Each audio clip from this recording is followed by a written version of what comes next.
Hey everybody, welcome back to Suck Less Saturday. I am your host Neil, here again with my bride Stephannie. Hello.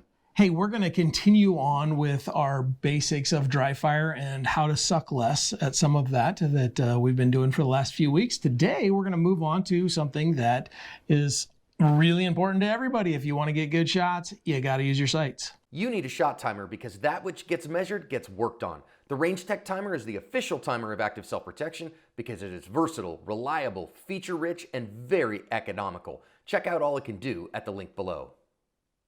Stephannie, this is something we talked about a little bit before we got started, and I wanted to hear your thoughts. We're going to kind of break this into a couple things, right? And so I think so. We are continuing that Back to the Basics series for everyone. If this isn't something that you need wherever you're at, we thought this might be a useful resource to share with people, particularly as we're coming into the holiday season. People might be getting new guns for the first time, and this might be a good resource that you can use to share with your loved ones.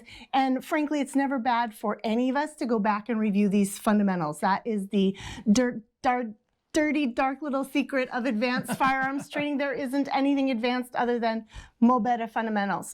So we talked about last time when we talked about grip that we have this mantra adage at Active Self-Protection that I think really is a truism of shooting, and that is that grip is the master, and that's why we started with it. A good grip can solve a multitude of shooting sins.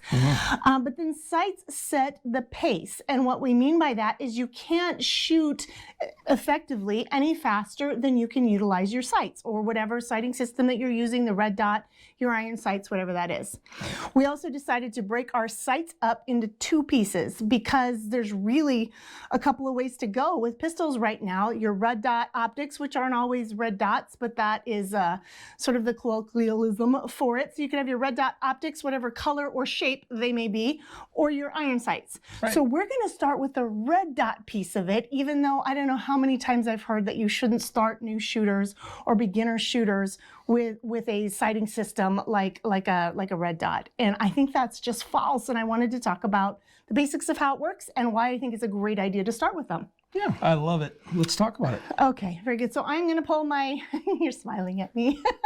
It's so hard to do with your spouse. Okay, I'm going to go ahead and pull my gun out here. I've got the barrel block in it. We talked about that in our safety section, that this is a visual indicator that this gun cannot be fired. We followed multiple other safety protocols. We've got a bulletproof backstop in a cement wall, followed by a whole bunch of earth after that. But we also have the barrel block to remind us that this is a gun that cannot be fired. Okay, so this is my empty gun, and on it I have a red dot optic, which is actually a green circle optic. So what I think one of the great reasons that this works well for beginners, really it's twofold. There's a lot more than this, but we're going to focus on the basics. And the first one is having that dot gives you so much information that can both be a good thing and it can be a bad thing. If you're someone like me that kind of gets in that analysis paralysis and it takes some time to filter out the information that you don't need, that can be a challenge. But what's really great is basically if you haven't used an optic like this, whatever that light is on, you've got this screen that you're looking through. You're not worried about lining anything up. Whatever your dot or little lit up part is on, that is where the bullet is going to go. It's very simple. You don't have to explain about lining this up, equal height, equal sight, any of that.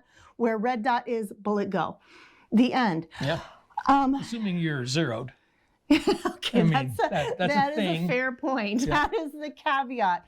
So that is how that system works. And for some people, they would think that that is cheating, particularly from far distances where little variations, little inconsistencies in your iron sights make a huge difference. I will respectfully submit it's absolutely cheating, and I'm going to cheat every day, all day, as long as I can. It really, and the reason they call it cheating is because particularly at distance, it's so much easier to get accurate shots. Yep. You can get away with a lot of slop in your iron sights at 3 yards that you cannot get away with at 25 yards. Whereas this dot tells you exactly where it's going to go. It's not, there's nothing about anything being misaligned. Right.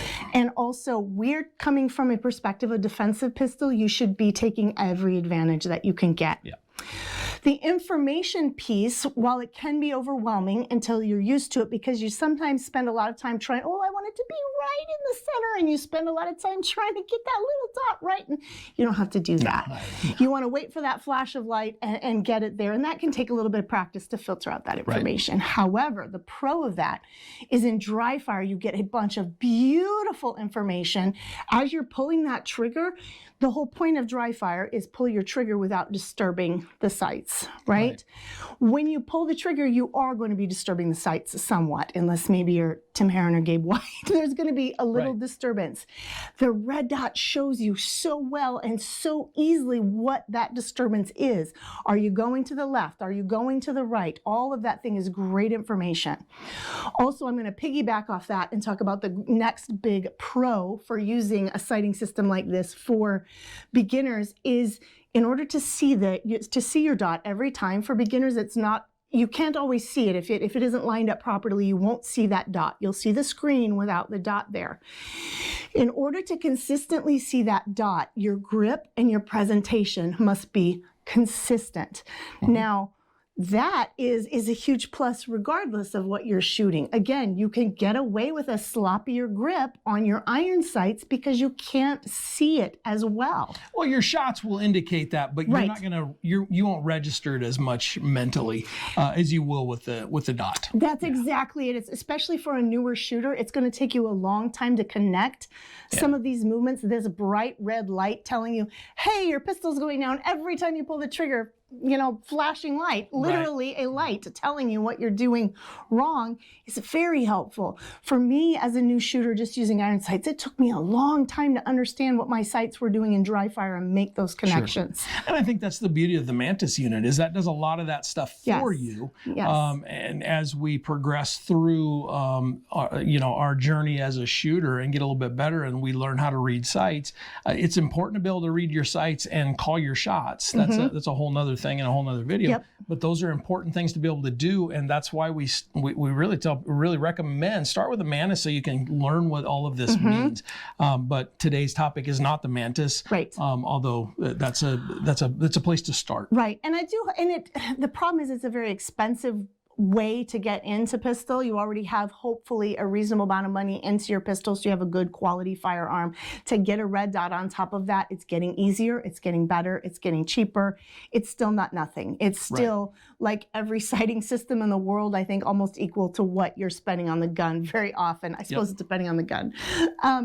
But anyway, those are some of the basics about why you might want to consider either starting with a red dot optic or moving to it faster. That I really think it's a mythology that you have to learn to walk before you can run. You have to learn on iron sights. We don't teach our students and our children to drive in manual transmission cars. Maybe at some point it's interesting to go back and, I did, right? That's because that's what her car was, but she didn't. No one really needs to know that at this point. Right. Now, there is the argument if you have your backup iron sights, you need to know how to run them. But the secret, before we get on to actually presenting with the sights, the secret is becoming a proficient red dot shooter will make you a much better iron sight shooter much faster because of what we talked about. Making your grip strong and consistent every time so you can see that dot does nothing but help you when you get those iron sights back out. I had been using a friend's red dot to run some repetitions before I got my own. And when I went back to my gun, I was amazed at how much quicker, after just a few hours, I could pick up those irons very consistently, very quickly lined up. That was very eye-opening to me. Yeah, and that's something you hear from a lot of shooters that are dot folks, and I've experienced it myself. When I pick up something with an iron sight, I pick it up a little more quickly. It's magical. It is. It's pretty interesting. One thing I would like to say to the folks that are you have to learn with it irons, you have to do this, you have to do that. Maybe it's time we unfud ourselves a little bit and we embrace some of this technology. I mean, we've all embraced air conditioning, we've all embraced heated houses, we like our automatic transmissions. These are things, years ago, when the scope was pretty new, it was, you got to learn how to shoot your irons on your rifle. No, how often do you pick up a scope scope and go fire it 1,000 times with your irons before you put a scope on it, or your AR before you put some sort of sighting system on it. These things have gotten to be very, very. They're much more economical. They're still expensive. I run an SRO. I really know what expensive ones are, right? But they stand up. They will hold up. They're good. Now, there's some out there that won't. You've got to get a good brand. We're all, Steph's a Hollison gal. John shoots a Hollison. I'm a Trijicon SRO guy. There's some others out there that are still pretty good quality, but there's also some stuff out there that you kind of want to shy away from. If you're spending $100 on a red dot sight, chances are you're probably not getting a good one. Chances are. But I think there's this whole FUD lore out there that you've got to do it this way, and I think it's time we unFUD ourselves. Yeah, almost like you have to trudge that same difficult path that I did. And guys, I think it's important to be wary of new things that come into the shooting world, but everything new that doesn't come or that comes is not bad. I have a huge amount of respect for so many of the high-end instructors. I can think of like Carl Rain and Tom Gibbons, both that are super open as new technology comes out, trying to understand it. Is it good? Is it bad? We all have this knee-jerk, I don't want to deal with change, but you have to step past that and really explore what this is and is it valuable? Because the only constant is things are going to change and things are going to evolve. And with the technology of the internet and us being able to combine our knowledge. I know I'm getting a little far afield here, but we are evolving at leaps and bounds now with this, with the ability to communicate so quickly. So it's pretty fantastic. I think we've kind of explained what this optic is. I almost wondered, how are we going to suck less with it, Steph? Okay, so we need an assignment for it. I was going to say we should maybe, so the next week we'll go over iron sights and what that is, and we'll do a lot with presentation and what that means this next week. So my suggestion would be, if you have a dotted sighting system on your pistol, to get out and practice again just your presentation. If you are not, some of you are very consistent with it. If you're not, I want you to try to figure out why. Present that gun, figure out where that dot is coming in from, make the corrections in your grip to get that dot right in the center, and then reverse it and try again. Really try to refine that consistency with the grip that we talked about last week, with a good, strong, solid grip, because the grip is the master and it's going to solve so many of your problems. If the grip is bad, everything else is really gonna struggle to do well. I want you to do that if you have an optic. If you don't have one, I would like your assignment to be to go on our channel that you're here on right now, Active Self-Protection Extra. Go find some videos about the red dot and look at them and try to understand that newer technology a little bit better. Open your mind to something that you're not dealing with right now. You don't have to get this, that's not what I'm saying, but I would like you to understand why it's a good idea and why it's important, so you have a better base of education to speak and make your decisions from. All right, so to go over the assignment again, may I? Yes. My gun? All right, so what you're going to do is you're going to get into your dry fire dojo. You're going to set everything up the way that we've talked about the last several weeks. Get your barrel block if you've got one. If you don't, do all of the other stuff. Make sure you're shooting in a safe place. This is not something we do during commercials of a TV show. We have to focus when we do this. Is still a deadly weapon. This is still something that can, it can shoot your refrigerator pretty easy, right? So focus up. But as we get out and get ready, can I step forward just a little bit? I want 10 good presentations. Now I got to do a little bit of a different grip here, totally tiny baby gun. But I want you, but with the dot, here's how we pick that up. We go a little bit front side proud. This is a Scott Jedelinsky thing that it really improved my shooting a lot. I'm going to exaggerate, but this is front side proud. You don't have to be aiming up at the ceiling in your basement or anything along those lines, but just a little bit front side proud. And I would just start right here at kind of a high compressed ready and press that thing out. And at the last second, just drive your rips up. Don't rip the front end down. Drive your wrists up so the dot comes in, and then what's going to happen, it's going to drop in at 12 o'clock. Holy cow, Steph, it's December. Have you cleaned this gun? Do that. That's my January resolution. My goodness, for really Christmas, fun. I'm going to get Steph a gun cleaning kit.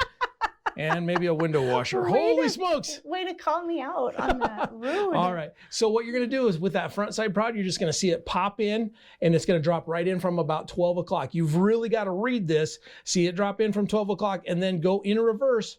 Just come back. So let your wrists just drop a little bit. You'll see it pop out of 12 o'clock, come back. Then you're basically getting 2 reps every time you move your arms. But Neil, what if it doesn't drop in at 12 o'clock, but more 9 o'clock or 3 o'clock or 11 o'clock? then we focus on our grip, right? Yes. So what you're going to get, the assignment is 10 perfect presses this week. It may take 30 every time you sit down to do your dry fire, but 10 perfect presses. You don't even have to press the trigger out. Just get that thing out there and watch that dot drop in right on your target.